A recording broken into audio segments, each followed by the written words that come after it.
Big Boss Malayalam season 7-ൽ wild card എൻട്രിയിലൂടെ എത്തിയ മത്സരാർത്ഥിയായിരുന്നു വേദലക്ഷ്മി.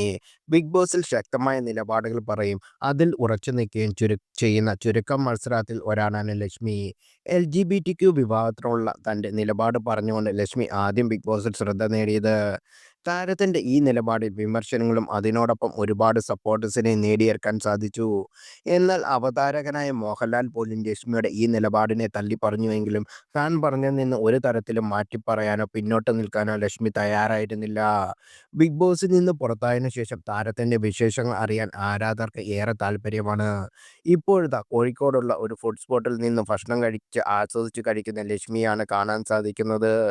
40 ദിവസത്തെ ബിഗ് ബോസ് ജീവിതം മതിയാക്കി വയറ് നിറച്ച് ഭക്ഷണം കഴിക്കാനാണ് താരം അവിടെ എത്തിയത്. കോഴിക്കോട് ജില്ലയിലെ പ്രശസ്തമായ ഒരു സ്പോട്ടാണ് ചന്ദ്രേട്ടൻ്റെ ചായക്കട. അവിടുത്തെ പ്രധാന ഭക്ഷണം മീൻ വിഭവങ്ങളാണ്. വ്യത്യസ്ത തരത്തിലുള്ള മീൻ വിഭവങ്ങളാണ് അവിടുത്തെ പ്രധാന ആകർഷണം.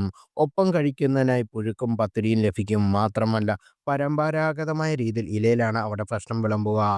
40 ദിവസം ബിഗ് ബോസ് ജീവിതത്തിൽ പിന്നാലെ ഭക്ഷണം ആസ്വദിച്ച് കഴിക്കാനായി ഒരു സ്പോട്ട് തപ്പി നടക്കുകയായിരുന്ന താരം മുന്നേ നോക്കി വെച്ചിരുന്നതാണ് ചന്ദ്രേട്ടൻ്റെ കട. ഇപ്പോൾ കോഴിക്കോട് ടു യു എന്ന വ്ളോഗിനോടൊപ്പം ലക്ഷ്മി അവിടെ എത്തിയത്. വീഡിയോയിൽ ഭക്ഷണം ആസ്വദിച്ച് കഴിക്കുന്ന ലക്ഷ്മിയെ കാണാം. അതേസമയം ബിഗ് ബോസിൽ ഇത്തരത്തിലുള്ള ഭക്ഷണങ്ങളൊന്നും ലഭിക്കാറുമില്ല. അനുമോൾ എപ്പോഴും കിച്ചണിൽ ഉണ്ടാവുമെങ്കിലും നല്ല കുക്ക് ജിഷനാണെന്ന് ലക്ഷ്മി പറയുന്നു. കൂടാതെ ഷാനവാസ് നന്നായി കുക്ക് ചെയ്യും.